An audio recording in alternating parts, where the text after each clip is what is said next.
So, every now and then I have to ask my program that is North Carolina, why do you make the decisions that you do? Geoff Collins hired as a defensive coordinator certainly sparks one to just say maybe it's time for Mac Brown to go to do what he has to do in retirement, maybe get back on TV. Who knows? We'll talk about that hire, why it doesn't make sense for the Heels, and why Cam Ward and DJU is going to be a nice little battle for a year. You are Locked On ACC, your daily podcast on the Atlantic Coast Conference. Part of the Locked On Podcast Network, your team every day.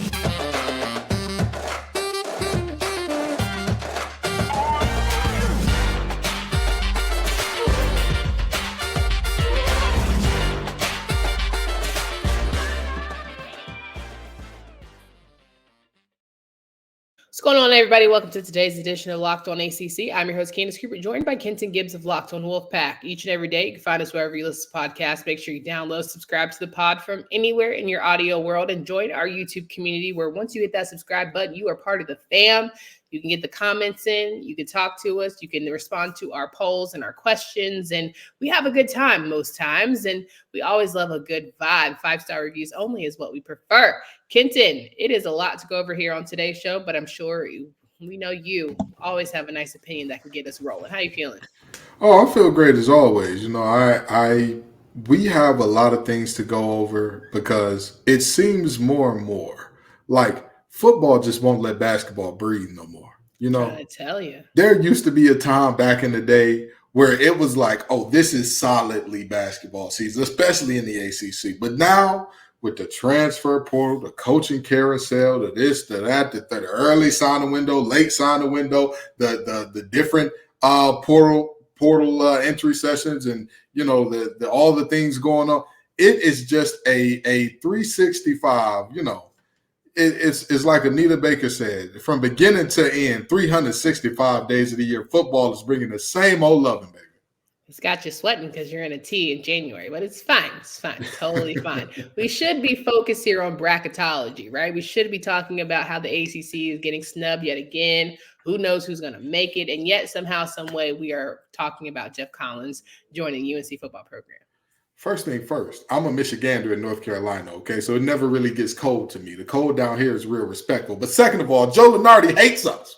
You're going to talk about cold. Joe Lunardi giving us a colder shoulder than the Lin Kuei and Sub-Zero. I'm telling you, that it gets very cold when they talk about us when they come to bracketology. They talk like we ain't seen not a basketball nor a hoop in years in the ACC. So it makes sense that, again, we are here to talk some football. I'll just say, and we'll get to this at the end of the show, but, Louisville might have been the team that we say don't lose to, but Virginia's starting to knock on that door. And it's getting scary. It's getting scary hours. I'm going to keep that meat on. I'm going to keep that meat on the bone for those who stay through the whole show, our everydayers that we love so much. But as most of you know, Geoff Collins was hired as the new defensive coordinator with Gene Chizik, mutually agreeing to part ways from North Carolina. And a lot of people were scratching their heads because Geoff Collins, Georgia Tech, didn't get quite too many wins. Defense wasn't jumping off the page. And a lot of people said to themselves, what was the reason?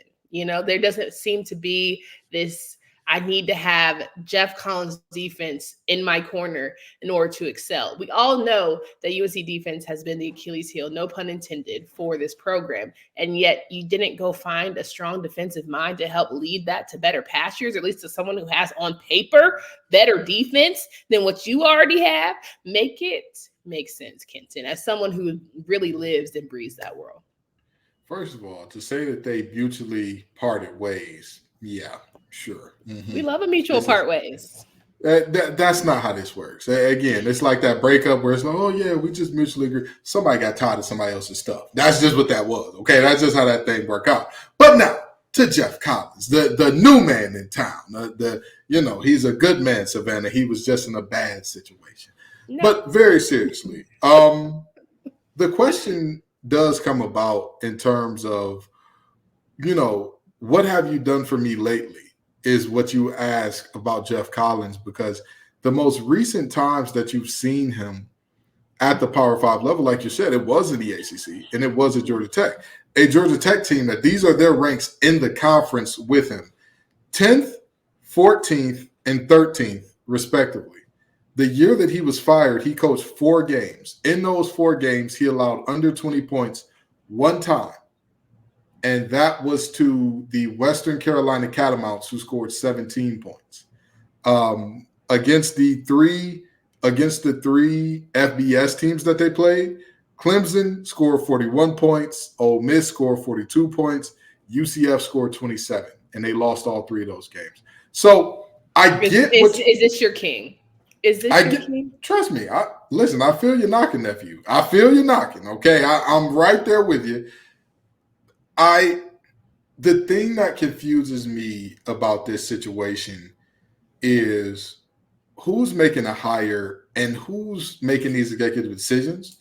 And if it is who I think it is, in terms of it being Mack Brown, there needs to be a larger conversation had about Mack. There needs to be a conversation about moving on from Mack. Now, I'm going to tell you this.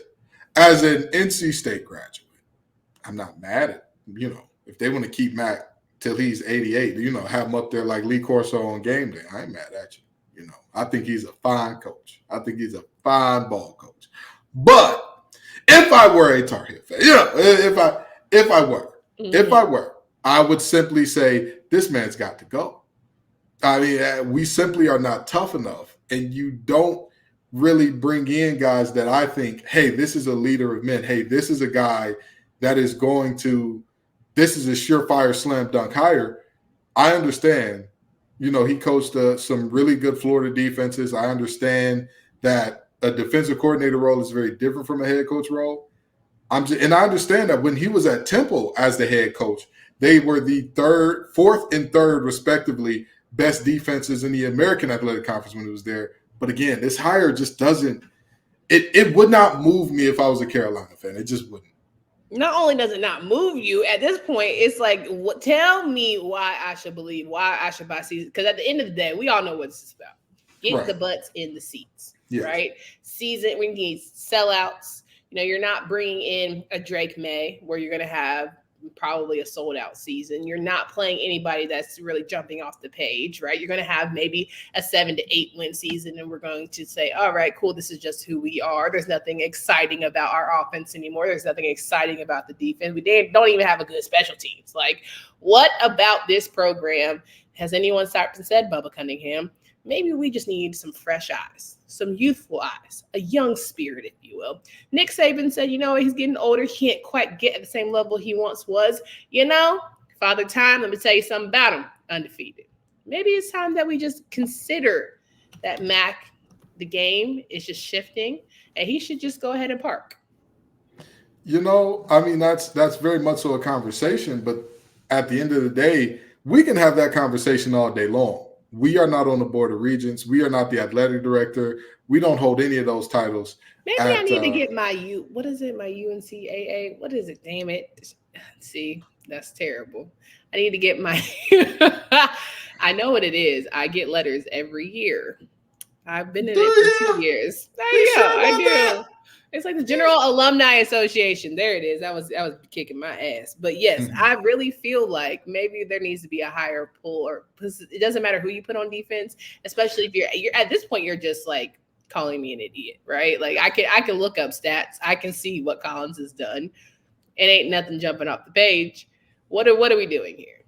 And so I hate that you're making me. And you can put Geoff Collins, Bo Collins, Danny Collins. Don't matter. If you don't fix what's at the top, it won't change at all. Yeah, y'all see how Candace makes me defend Tar Heels on this show on the regular.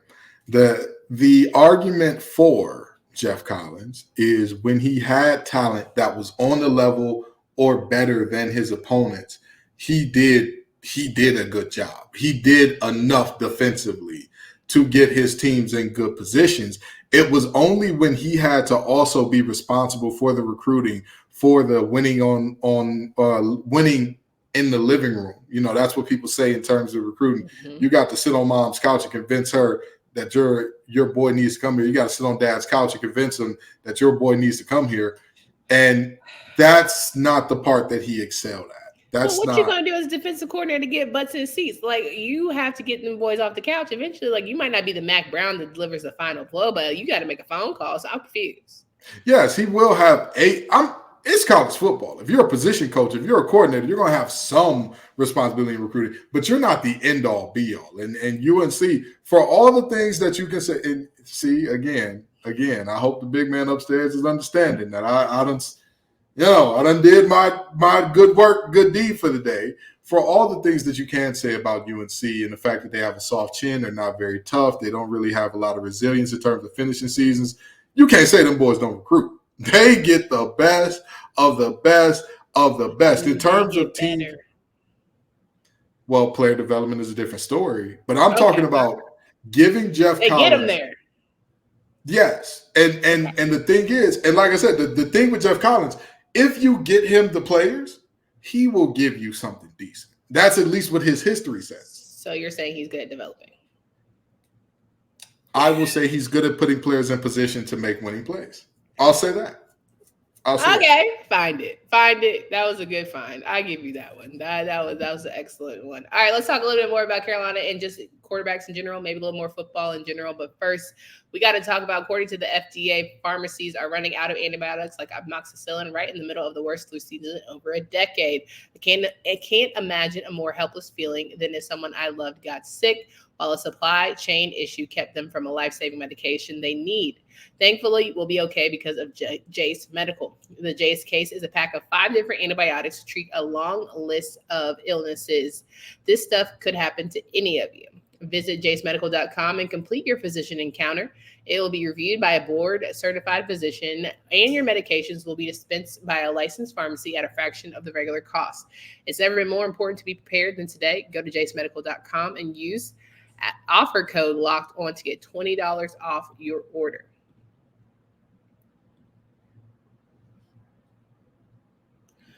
Rocking and rolling with Kenton Gibbs here of Locked On Wolfpack, and we are talking through some ACC.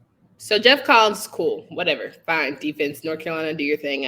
I have no more investment there, but I am sort of excited about the Cam Ward DJU conversation that, of course, sparks all of our friends in our YouTube conversations to get a little, active, if you will, right? Yeah. And so, the thought of Cam coming to Miami. We talked about that on yesterday's show. If you didn't go check it out, do yourself a favor, do that. A lot of people are excited about him, especially at the U. They're not putting too much pressure on him and or Mario Cristobal. It's a really Miami hate all over the country based on the comments. Let's go Canes. A lot of people are saying, in the words of LL, don't call it a comeback. Our friend Sam McCain likes to say. Now, Adam said, the downside of a rental, FSU and Miami will probably be playing a bowl game with a future QB. These guys who want to go pro typically quit after championship week. So unless you're going national championship, can you rock with the Cam and DJU and just make it work?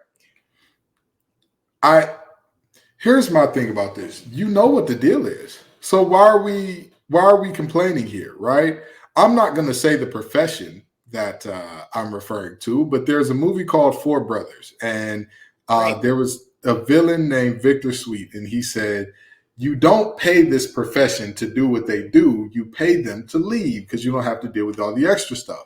Now, in this situation, it's the opposite, right? You're hiring a mercenary in. You're hiring this person to come in, have a good to great season, get you to the playoff, get you the wins, get you whatever, and move on. And if you're And here's my only thing.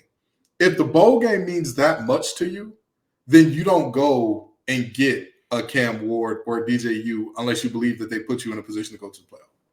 Because if the bowl game means that much to where you're like, hey, we need to have a conversation about is it worth it if they don't play in the bowl game, well, then you would stick with the Ja'Cory Brown. You would stick with whoever you have on the roster currently, a Tate Rodemaker, even though he's transferring out, but you get the point. You tell him, hey, we're going to rock out with you because we want somebody who's going to be here during the bowl game and all that next year and whatnot. But that's the situation that we're looking at here. You have to know what you're signing up for with these guys who are de facto, they have no more eligibility left. They are not coming back. This is their last year of college football, period. Both of these guys can't jump in the portal even if they wanted to after this. They're done. So, I think if you're looking at a bowl game and whether or not they play in a, Pop-Tart Bowl or in a Gasparilla Bowl or in a Crescent City Bowl or whatever the case may be, you're not going to get that. Sure. All right, let's talk about Cam Ward here. Sean 1137 said Cam Ward is a much better quarterback than De'Aaron King. We mentioned De'Aaron King on yesterday's show. He had a very good junior season for Miami. However, he lacked arm strength to complete passes downfield against top 10 defenses. He goes on for about 3 paragraphs to say, if Cam Ward stays healthy and he is as intelligent as everyone says he is, there is a fantastic chance he's a finalist for the Heisman, could very easily lead Miami to a ACC championship and a berth in the 12-team playoff. His decision to come back and play one more year in college at Miami could very well catapult him to a first-round pick in 2025 draft, which I agree because Miami still has that strong brand handle to where if he does have a strong season, it's definitely going to garner attention. What are your thoughts there before I try to start doing some comparison to DJU? Excuse me. Number one, you're right. I agree. I was the first person who said him coming back was smart because this draft is too deep and too good. The other part of that, which is the quiet part that I didn't want to say out loud, Cam Ward looked good at Washington State. He did not look like a world beater that's like, hey, if he's on your team, you're guaranteed at least 9 wins. Now, was his offensive line not what they needed to be for him in order to be a world beater? I mean, at Washington State, they run an air raid to the point where, like, you didn't really need your offensive line to be great, but they weren't great. I'll also give them that. Okay. So I think that the reality of Cam Ward is a lot different than Cam Ward in theory, with all due respect to Cam Ward. And this is not knocking him or disrespecting him. Everybody believed when he went to Washington State's now a contender. That team is, oh boy, you got to watch out for Washington State. Despite all the funky stuff they had going on with the coach and all the things about him not wanting to get vaccinated and losing his job and all that. Oh, they got Cam Ward. They'll be all right. Speak on it. Were they? Speak on it. Okay. Were okay. They? All right. Oh, well, at Incarnate Word, he was unstoppable. He's going to be the guy. He's going to be a guy that you just can't. I'm not saying that this young man is feckless or bad or anything like that. Mm-hmm. I'm saying I thought much more highly of De'Aaron King than most people did. Mm-hmm. I think highly of Cam Ward. I think that he's a really good player. I believe I said on air that he could be a guy that he could have a really, really good season and end up in New York next year. Absolutely. That's definitely a possibility for him. Yeah.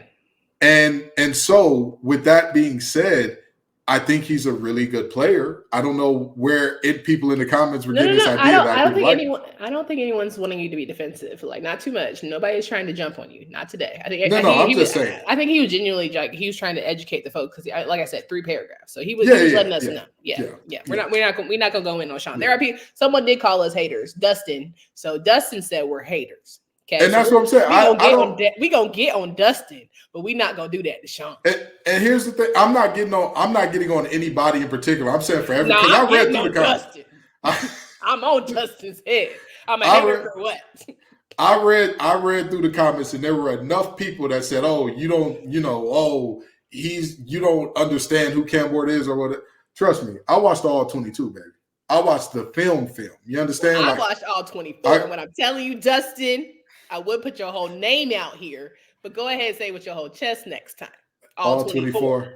All 24 is crazy. But yeah, no, I think Cam Ward is good. I really do. I really do. I just don't think that he is, because he's in your program now, you're automatically a playoff contender. But again, Miami has the dudes. You always say, and that's the thing. Miami has the guys, and so the question becomes, can they gel? That's always the question. Well, they have a young defense. They just had defensive rookie of the year. Like, I think they do have those sort of weapons that they're getting together. They're formulating. They're figuring it out. On the flip side of that, Florida State had all the weapons. They had all the design, the bells and whistles, and we have seen DJU. We know what he comes from. We know the frustration that he maybe had at Clemson and how he got a lot of the blame that maybe shouldn't have necessarily been on him. But now you have someone who's willing to buy into you and maybe buy into, what he's willing to bring to the table. Do you sit there and say, if he can stay healthy, he has a better season than Cam? That better and better in leadership. And And so I'll ask you this. Are you talking about individual stats better season or their team wins? Who's going to lead the team to greatness? So if you're asking me who has a better likelihood of leading the team to championship level, to all those things, I would say dead even 50-50. And let me tell you, I know that some people say it's a cop-out, but let me tell you why. I think that Cam is the better player. I think he's the better player. I think he's on the better team. But that better team and better player has not shown the ability to put it all together and make it happen. On the other hand of this thing, DJU as an individual has a lower ceiling than Cam. However, his floor is higher, number one. And number two, beyond the floor being higher, there's also Florida State, for all of the things that you can say, for all of the, hey, they're rebuilding. That team got stripped down to the studs because of everything that happened. And, there's a culture problem because DJ Lundy ducked Georgia or whatever the case may be, which I disagree with. I genuinely hope that was not the case. But he committed to Colorado, came back and all that good stuff.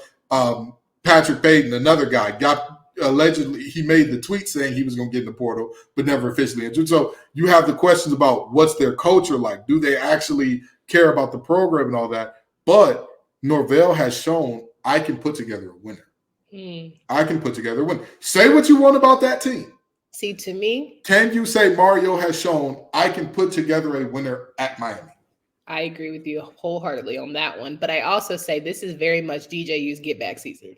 Like coming back to the ACC, getting to play Clemson, potentially going to the ACC championship, right? And now it's an even playing field. So they could end up together, right? So I think that it really is that big old FU to all the ACC faithful who have been in the trenches, who's seen DJU when he had a Clemson jersey on, who's seen him when he did have that game against Notre Dame and when Trevor Lawrence was hurt and they were like, okay, he's the second coming, and to only see him really almost get beat by a Boston College team that was dog water. So I really feel like this is his get back season. The only reason why I say he is bought in on the Knowles system and really trying to get back in the ACC groove and say F you to everybody who doubted him. And here's my thing about that, right? DJU, with all due respect, he's a bad boy that got blamed for some things that wasn't his fault. He absolutely did, for sure. But when I look at this team, I struggle to say I can 1,000% see him leading them to greatness. Now, I thought you were going to say there are some things that he damn sure did himself that was really on him. There were, and that's the other part of it. And also, here's the beauty in this. Cam Ward versus DJU is not something that we have to hope potentially happens. Exactly. They're in the rivalry, but they're going to see each other. Both of these two remain healthy throughout the season. Now, the thing is, that game could have a ton of national relevance, could have a lot of ACC national relevance, a ton of ACC relevance, or it could have none. Because, again, Miami has yet to string it together with Mario where everybody is on the same page. Come together right now and we make it happen. Florida State, they don't seem like a program that they're to the point where they just reload, they don't rebuild. This very much so feels like a potential rebuild year where you are seeing Randy Shannon finally getting some linebackers out of the portal. They dialing up them boys down in Tuscaloosa. Hey, man, I know I don't know if the boards got the Hellcats and SRTs rolling like we do. Come on, let's have a conversation. But very seriously, they are dialing up some good things in the portal and all that. But even then, you look at how that Florida State team that was largely built through the portal last year, how long did it take them to come together? Jared Verse was there for 2 years. Travis was there for 3 or 4, I believe. You had multiple guys that were from the portal that were there for multiple years before they actually got good. Johnny Wilson was there for multiple years. You had multiple guys that, the nucleus of that team was together for years, and you had the auxiliary pieces that came in last year. The only core piece that was brand new, probably Keon Coleman, Bell, and Fentrell Cypress. Those were probably the only 3 where you're like, oh, these 3 are all brand new, and they are all making it happen right away. That's fair. All right, let's end this thing. We got to land the plane eventually. I want to remind our friends about at FanDuel, the #1 sports book. We know that the Steelers are out of this bad boy. Kansas City going to Buffalo, and we know that you are trying to get some money. So do it in this postseason with the NFL with FanDuel's FanDuel, America's #1 sports book. Right now, new customers get $150 in bonus bets guaranteed when you place a $5 bet. It's $150 in bonus bets, win or lose. The app is super easy to use, whether you have props, parlays, or whatever you love to do. Visit FanDuel.com/lockedon and make your first bet a touchdown. FanDuel is the official partner of the NFL. So again, we said that we can't really talk too much about basketball around here, but we'd be remiss if we didn't remind folks that, it is basketball season. We are playing a couple games, right? We're doing the damn thing in that regard. And the boys get back together. They're doing it right now currently with Notre Dame and Boston College as we're taping this show. Very close one here because Notre Dame can't just keep things, fresh and going, and always like to make sure they stir the pot. But North Carolina State and Wake Forest, arguably one of the good games happening this week because of the top performing teams here in our conference being that of the North Carolina schools. The implications of 2 12-4 teams going head to head. What are your thoughts? I really feel like that's going to be a really good game. And the reality is people like to overcomplicate basketball a lot, the same way that they do with football. It's about a few basic things. Take care of the ball, rebound, knock down shots. Like we all like to pretend like there's a billion different things that go into it. If you do those things, and taking care of the ball is not just not having turnovers, there's also good shot selection, which Wake Forest has objectively been better at than NC State this year. And so, Forbes and company are most likely going to be favored in this thing, but the reality is this game this is a game that has a lot of conference relevance because of where these teams are. And I expect it to be tight, just like this Notre Dame and Boston College game, because, again, not only is this the in-state rivalry deal, but you're also looking at teams jockeying and vying for better positioning and seeding for when the tournament comes around. And also, you just don't want to lose in a game like this where, both teams are this is very relevant to their recruiting and all that going forward. This is a game that's important for both teams. Absolutely. Let's talk about, some other North Carolina teams. Can't afford a trap game for North Carolina, who will face off against Louisville at home in Chapel Hill. It's just one of those. That's not the team you want to lose to. Virginia Tech, same way they're facing off against Virginia. But I just feel like Louisville and Virginia are my teams that you just can't catch that L this year. It's not a good look. You went on mute, and I know you're talking some junk. So here's the thing. I was actually saying I was wrong about NC State, wrong about Wake Forest being favored there. NC State is 1.5 point favorites. What does Vegas know? Call me. Tell me. Let's get together. But with that being said, Candace, you got to stop saying UV is a team you can't lose to. They having a down season, but Tony Bennett. Saisons. Okay. All right, now don't play with Saison. That's one of my favorite seasons, baby. I love me to say some Saison. But here's the deal. They're down this year. And they're not world-class bad, okay? Like, Tony Bennett is getting up there cracking bad jokes. He's not telling people, hey, our freshman didn't want to play because he didn't have leggings. I said, hey, now that is atrocious. Bad and atrocious. There's levels to this atrocity. Yeah. But with that being said, Virginia Tech, y'all know the rule. You know what Padula gonna do.